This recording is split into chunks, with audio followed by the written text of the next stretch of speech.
All right. So we have had an amazing conversation around the evolution of AI, how it was implemented at ExtendOps, uh, the concept of AI BPO from Sean.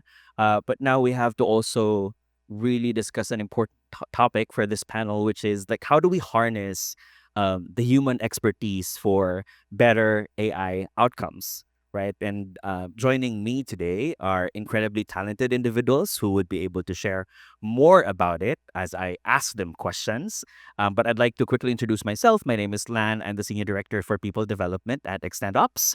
And I'm going to pass it to the next panelist. Hello. Oh my goodness. Here we go. I am Tracy Burwell. I am the VP of Contact Center Operations for Western Dental or Sunrava Health. Either one is acceptable. Synopsis. Hi, I'm Miah Aguirre. I'm the Senior Training and Quality Manager at XLPH. Hey, I'm Mike McCreery, the co-founder of Extend Ops, and I had service delivery and people as well. Awesome. Thank you so much. So let me open our discussion by sharing a general observation across the whole customer experience industry. And I think everybody will say that we have been pretty spot on so far on this observation that people are talking a lot about AI and outsourcing, but not as much about the people and relationships that actually make it work. So the question is, what do you think people often get wrong about building trust and running a smooth support operations across borders? Who would like to take that question on? Go ahead. Go ahead, Mia. Okay, I think I can start, Lan. So, people often mistaken or misunderstand how like partnership happens like within the BPO industry. They think that it's transactional, like hitting KPIs, hitting the metrics, looking at the dashboard, looking at SLAs, right? It should be a partnership in terms of building trust, uh understanding cultural differences and clear communications for operation for us to achieve operational excellence. Yeah. So yeah. Yeah, I would agree. I think I would say I would use the word transparency. Here is what we need you to do, not necessarily how. You are the experts and you know how to do it because you do it all the time. It doesn't matter the business, but be very clear in your communication on what you need and how you do it together to reach the end goal. I think that both ladies are pretty spot on, right? If you want to be able to create that amazing AI product, then trust has definitely we definitely have to leverage trust and be able to have better collaboration, right, to get the product that we really need. And I guess it's pretty aligned to what we have seen so far from what Drew, Greg, Mark Stabin, Mel, and also Sean presented earlier. So awesome. Now I'm gonna go through the individual questions, and you're first, Miss Tracy Burwell. Why? You've led teams through growth and lots of changes, Tracy. What are some of the behind the scenes things that people don't always see but really shape customer experience? I behind the scenes is always the non-sexy work, right? Nobody ever wants to hear about it. They only want to hear about the term AI. And I think a lot of companies actually just throw it out there, right? So I've only been at Western Dental for about 12 weeks. So I'm not going to a lot of my answers are not going to be about Western Dental because right now I'm just running janitorial services and doing a little cleanup. But when you think about I came from Amazon before this, and Andy Jassy stood up and he said, everybody's going to deploy AI 20%. What does that mean? Right? And so then everybody takes off running and they think we're just going to deploy AI no matter what. and we're not actually going to talk to anybody about it. We're just going to deploy it and pray to God it works. And so I think the non-sexy piece of that is sit down and talk to everybody to understand what the problem actually is. You can't just stand at the top and make a mandate and think it's going to happen. I feel like that's a tall order, right? Like Mhm. doing janitorial services, doing cleanup while also ensuring that you get to implement AI-driven solutions for better customer experiences. So can you walk everyone through like what are you and your team currently doing to get that done? We went to Walmart and bought some toilet brushes just to start there. So to be clear, that's kind of what we're doing. And I mean that in no, I really yeah. I've been there 12 weeks. It's been like 15 years.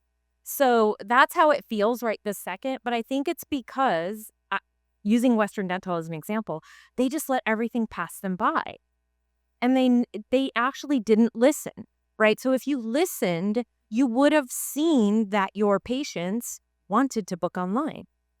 They didn't want to have to call you to do it. They wanted to chat with you and they want to use different, and I know that's not all AI, but they wanted to interact with you in a different manner. Instead, you just let it go by for 120 years, which is true because they've been around. It's a 120-year startup. So they kind of let it go by instead of just taking advantage of what was right in front of you. So for me, just to be like really clear about our story, I had been here, 5 days, I think. And I had a 20-minute conversation with Sean and Lauren. And I was like, oh, we're in. We are so in, not even funny, because they're right. The data is in front of you. At every juncture, it's in front of you. If you just pay attention and actively listen, can you imagine what you can harness the power of and flip the script on your patient or your customer every time?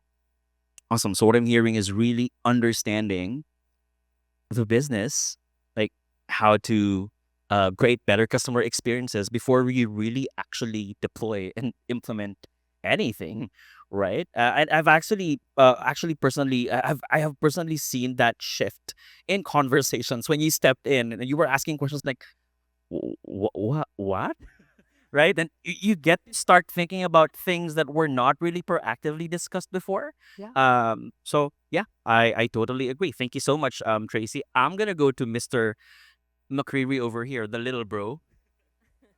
So little bro McCreery, the question for you is we heard the awesome results of our XOAI smart agent implementation for some of our clients. We've had Mark Staben talk about smart agent implementation in Warby Parker, also Mike Beauprun for Condé Nast.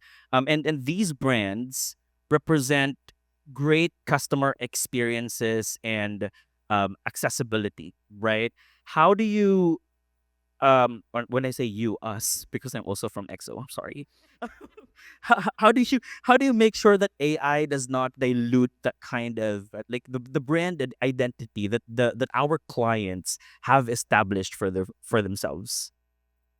Yeah. So I think a little story time because I think like you hear a lot about AI and AI, it's different solutions. And for us, our AI is really focused on the more tier two, tier three support, right? So we're not trying to target the low hanging fruit. And to tackle that support, you really needed to emulate the human agent, right? And so kind of going back to the texts that me and Sean shared back about almost over a year ago, um, heading people, when I first heard about AI, I was really bummed. I'm like, God, like I love working with the people. I love this industry. It's like the coolest industry ever. I'm not from it. I'm from biotech pharma, but I got into it and just loved working with the people. Like it's so inspiring to sort of see, you know, coming to different countries and teaching and just learning from them and me sort of showing them maybe how to maybe improve a process. And it just is, it's been the coolest thing ever. So when I heard about AI, I'm like, oh shoot, like what's going to happen to us? But I'm really what helps me a ton is I'm curious, and I think the world kind of sometimes isn't as curious. They look at the news and they're like, hey, the news tells me this, and I should think like that. Well, I don't like that. I like to learn things on my own. So what I first said when I heard about the AI, I read every BPO website about what they are doing with AI. I read every tech company what they're doing with AI, and what I saw is a lot of sort of, hey, 30% gains here and there. And again, do we even want to optimize handle time? Sometimes we would probably maybe optimize sort of account save, but neither here nor there. But there's a lot of sort of like, promises. But then when you sort of look for the data to back that up, there's no data. So everyone says, hey, we improve things 30, 40% or whatnot. And then you dig in, their product it doesn't make any sense online, how they're presenting it. And there's nothing to back it up. And for me, I'm like, oh shoot, like this is awesome. So I talked to our agents and I'm like, hey, are you guys using the Copilot we roll out to you? Our Copilot has gotten much, much better. But at that point, we were treating it very much like a SaaS company where we rolled out a product to them and we're like, hey, kind of just use it. And when I spoke with the agents in like real talk, hey, are you guys really liking the Copilot? And they're like, hey, Mike, like, I'm scared if we use a Copilot, my CSAT and QA is going to tank and I'm held accountable for these metrics. I'm really darn good at what I do. And if I'm going to implement AI, it better sure as heck augment me, right? And so as you rewind and like look at all this fake marketing going out, the agents are really, really darn good at what they do. And they're only going to use AI if they trust it and like it. And going back to, hey, how we want to tackle tier 3, tier 2 support, right? You need that human emotion in it. And so we're like, shoot, this is awesome. Because you really just view AI, I view it as kind of a brain without context. And who's going to give it the context? It's the people that do it every day. And so, really sort of simplifying for agents because like, as we talk to agents, when we speak the language, right? They're like, oh, shoot, like that makes a ton of sense. AI is not so scary. Like it's just something I can feed and make better. And then you use your best agents to map it out. And then that tool can be given to sort of agents that maybe are new. And so kind of that whole psychology behind how agents view AI, really, that's what we focus on the past 12 months. And so, and that's why me and Sean, the aha moment where it's like, well, you look at the AI products on the market, right? Like at that time and right now too, like it doesn't have the context. So it's this really low value AI out there that they say agents are using. But if you actually talk to agents real talk, hey, is that Copilot you're using? Are you using that Copilot? Say no, we're not using it. But my boss, executive signed a deal with this tech company to sort of say that we have AI. So we're saying that you're using it. So, which makes me so excited because like there's a really cool case study that we'll be rolling out, but it's all about that sort of usability behind sort of like the AI and tracking that. And so you can sort of see quantifiably agents are using our AI and it's getting better. And it's really, really awesome. So kind of going back, Lan, to your question, how do you sort of preserve the brand voice and sort of elevate it with AI? You use the agents and you make them center at the core of it. And they are the ones that are kind of what Mark was saying right there. Like they are the ones giving that direct feedback to the product. So, yeah. Awesome. What I've heard is that at an executive level, we really have to be like genuinely curious about the solutions that we're providing for our customers, and if that takes having conversations with agents on how they're using the AI solution or feedback from our clients around how it's helping their brand, right? And to be frank, I've actually never seen any C-level executive ask so many questions about like how our product implementation is doing. And like the Mike is gonna hate me for saying this, but he's been bugging us a lot um by asking a lot of questions about like these things that we are implementing. So I guess that says a lot, right? That it's not just about like us pushing the product out there, but wanting to create a product that matters in the era of the BPO space right now. So follow up question for you. You're not off the hook yet. Um, um, how do we ensure that we also maintain the human aspect of the customer experience when AI is brought in the mix of the whole tech stack for client solutions and the way we operate? Yeah. So going to go back to my background is very operational in pharma biotech, and so I was rolled out a ton of sort of tech products that didn't work. So just understanding sort of that mindset of the agent of like how frustrating it is to be given tech products that don't hurt it, like don't help you is very frustrating. So kind of going back to your question, creating a product that helps them, empowers them, that's how they do it, right? That it's at the core, and the agents are so sort of they it's true empowerment, right? Because you throw this word empowerment around this industry so much.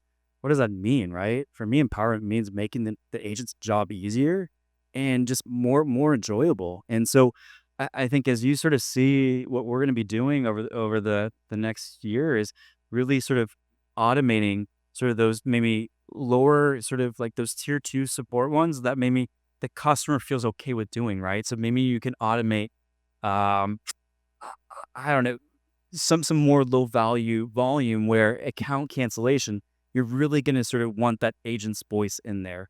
And so y- you kind of you take all that volume that irritates agents and you sort of use the AI to respond to it in a good way, and the volume that maybe the customers or the clients don't want us to really be handling, and you let the agents be the superstars at what they are really good at. They use their AQ to sort of solve complex interactions for the client, and now you sort of focus all that energy on sort of how do you not sort of have account cancellation? How do you really, focus on that behavior around account save? And agents are happy and clients are happy. And AI is also doing what you need it to do. So, Yep. So it's when we explore the concept of like having the AI take care of simplex concerns and leverage human expertise for more complex concerns that would really require that human connection or emotion. And in fact, I recall back in 2023 when I onboarded XedOps, one of the concepts that everybody started talking about was a feedback score. And I was like, what's a feedback score? It's the measure of how much agents are using, how much they love using the AI solution, right? And I guess that pretty much shows how um, how we value people people's feedback on the AI solution that we built for them. So thank you so much for sharing that, Mikey. I'm gonna move to Miss Mia Aguirre. She's our senior manager for training and quality. So the question for you is on a training and quality perspective, how do you nurture growth for our people development team, not just to meet or exceed current KPIs, but to also build careers with the AI going on?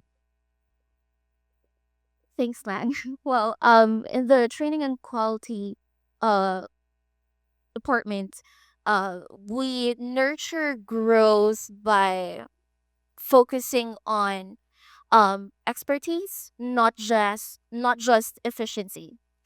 There's a quote from Aristotle, correct me if I'm wrong, but it says the quality of life is determined by um its activities.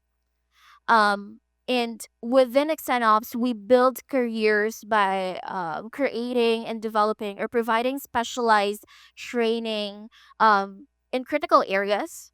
Like, for example, AI driven quality assurance. We also develop clear pathway for career advancement within the training and quality departments. Awesome. So, like, there really is no other way around it but to really create development plans for our people, right? With or without AI. But I guess the question now is because we're partnering with multiple clients and different clients have different KPIs, have different goals, right? What is what is something that you wish more companies or clients prioritized when working with BPO partners? Um, do, do, don't look at Tracy when answering that question. Well, I hope you'd like me answer it first. But to be honest, what I'd want our BPO partners to prioritize is a shared commitment of cultivating quality personals and recognizing that expertise is not an additional cost, but rather an investment for business excellence. Yep. Awesome. Thank you. And it really takes having a conversation with our client partners to really define what that looks like. Where in fact, Tracy is the perfect example. We have had several scoping conversations with Tracy, and I think what we can showcase there is we don't just say that, hey, we've got AI solutions. This is what we're gonna be able to achieve, but we get to define what does success look like, right? And quoting Tracy on that scoping call, I was expecting a number or a KPI, but she said it's increased confidence from our agents, right? So I guess it's something that we can definitely mirror in all other client conversations, or not just all other client conversations, but have a shift in perspective of what the conversation will look like in the future, not just within Extendops, but in the landscape of BPO in the Philippines or even globally, right? Awesome. All right. I actually think the quote was, "You have a blank check. Please help us." Yeah. I think that's what happened on that call. Do I have the check? Can I write any amount? I'm so okay. All right. I'm gonna open a question to the entire panel. And I think Lauren asked a similar question earlier, but it's also related to what we're trying to explore right now. What's the real cost of not adopting AI right now? Anyone who would like to take that on? Yeah, I mean, if you don't adopt AI, you die. I mean, to be honest, I mean, I view it as very much like, I know Philippines doesn't have Blockbuster, but I view it as very much like Blockbuster Netflix. I think a lot of the big BPOs are Blockbuster, so they're very. If you want to look at people as maybe DVDs in Blockbuster's view, right? They couldn't switch from DVDs because they've invested so much money and their whole business model was based off of DVDs, right? It's very much like the big BPOs. Their whole business model is based off of people and they've optimized margins based off of people. If you integrate AI into that model, they can't sustain because that short term like hurt. Sean showed the graphs, right? Like this, shareholders are not going to be happy with that, so they can't pivot. But the only way that you can actually deliver on client needs and really what clients want is going to an outcome based model. People don't want it. Clients don't want to pay for, you know, billable hours that maybe aren't very productive. So if you don't adapt and become the Netflix, you are going to die. And there is going to be that shift. And if you're not out and ahead and you're not using your agents and your operation to train really high value AI, you are going to be extinct in the years to come. Yeah, and I think that's awesome because I think it's a critical reminder for everyone why this conference is called CX Shift, right? It's a customer experience shift. A lot of the AI solutions that are available out there, like when you try to have a conversation with them and explore what products they're sharing, it's always like a dollar value per user versus what outcomes are you trying to achieve.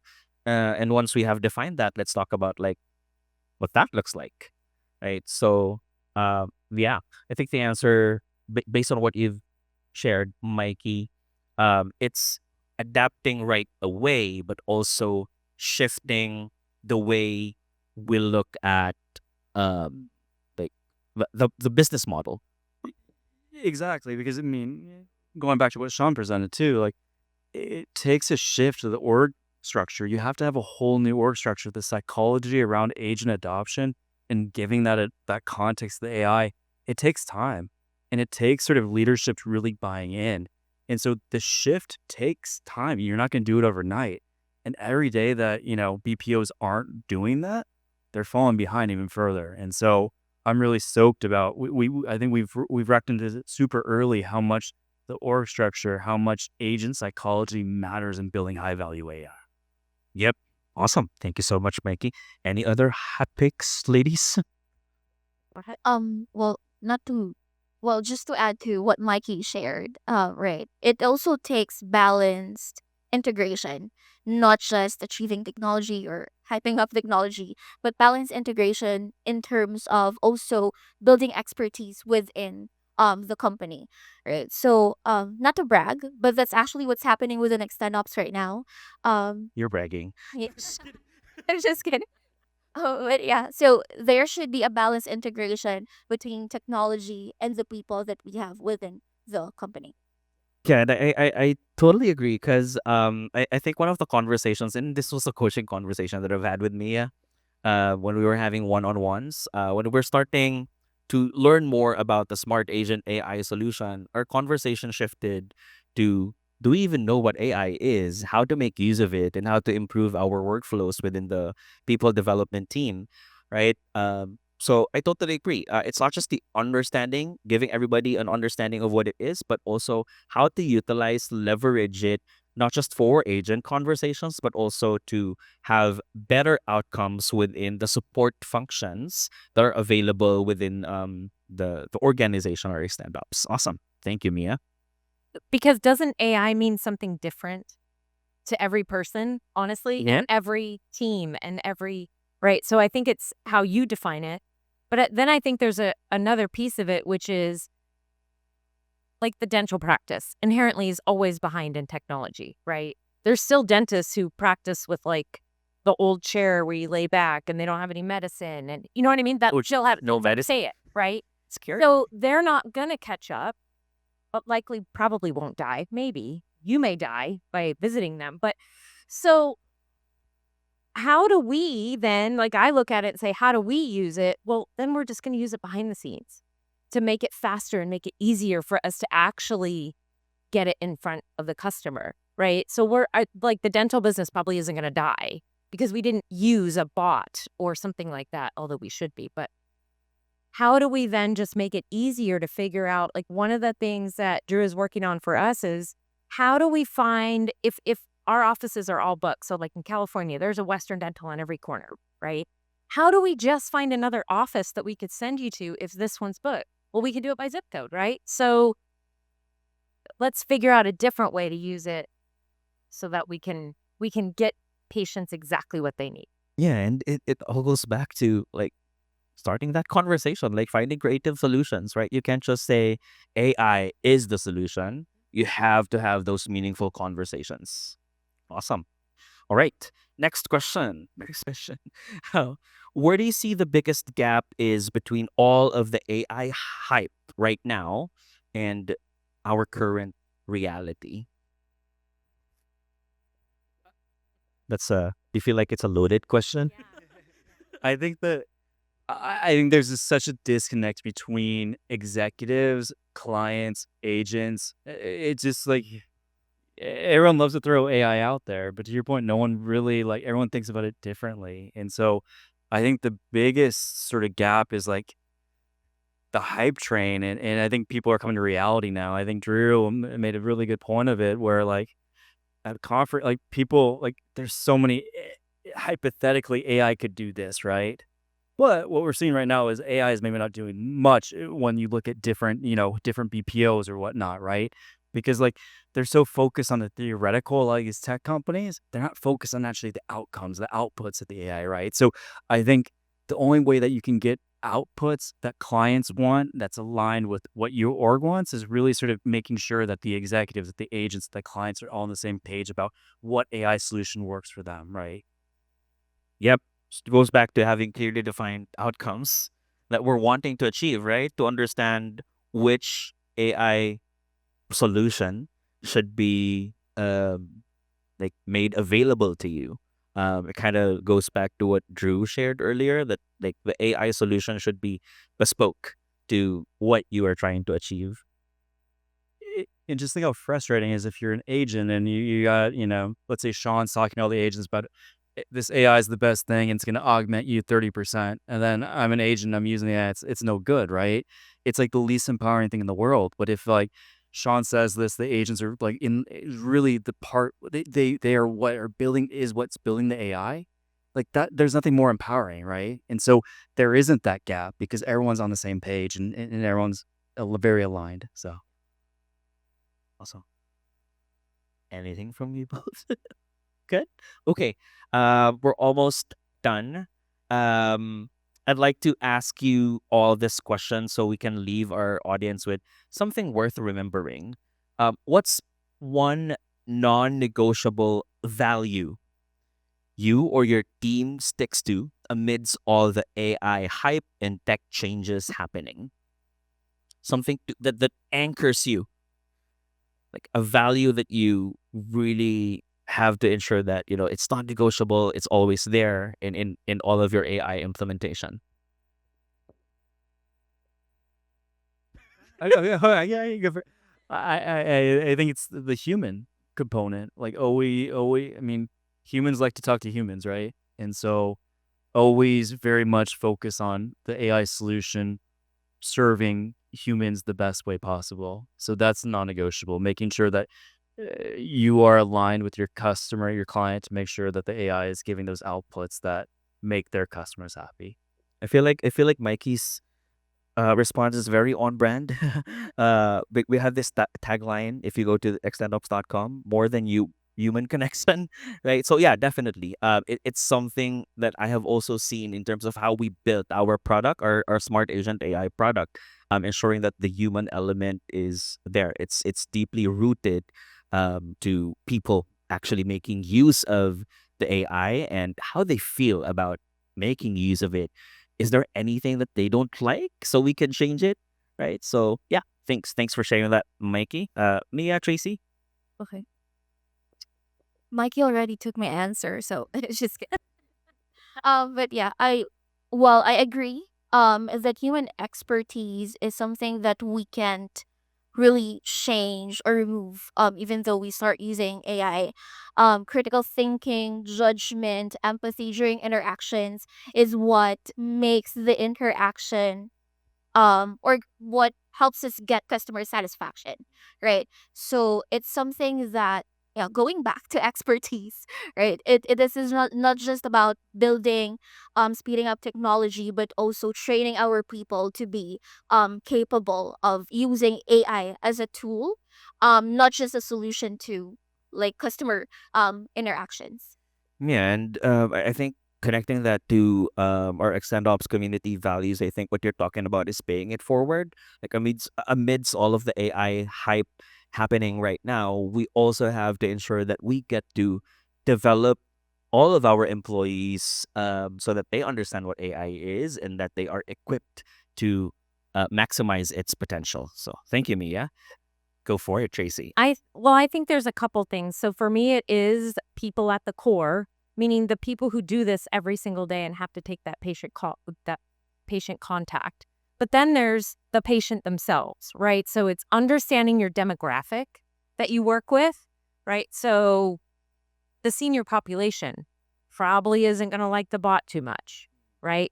Yeah, and you can't text them because they have a landline, right? So we have to be really careful about how that looks. And then you're kind of catering to everyone. So just pay attention to what's there. But then the other piece of this, I think I'll go back to is the same thing that we're all saying, which is just know me. Just know what I need and know what I'm doing, which is really easy if you're using your CRM and paying attention to your data. 100%. Like I think what I'm hearing is that the the value that you want to share with everyone is that AI is not a one size fits all solution. You really need to understand who your customers are, and not be afraid of saying that yeah, this specific solution works for a certain demographics, but it doesn't for this, right? And an outcome of that could be having more legwork, right? And it is what it is. We Yep. we have customers to take care of. We have to deliver the work. Absolutely. It's called channel strategy. Cha- That's ladies and gentlemen, it's called channel strategy. We learned something new today. Just kidding. All right. Well, it has been an amazing conversation. I think that we stayed true to what we're trying to achieve here. We wanted to explore how can we harness human expertise for bringing so we can bring better AI outcomes, right? So thank you so much for sharing your responses. I'm sure that the entire audience learned something new from you guys today. Thanks, everyone.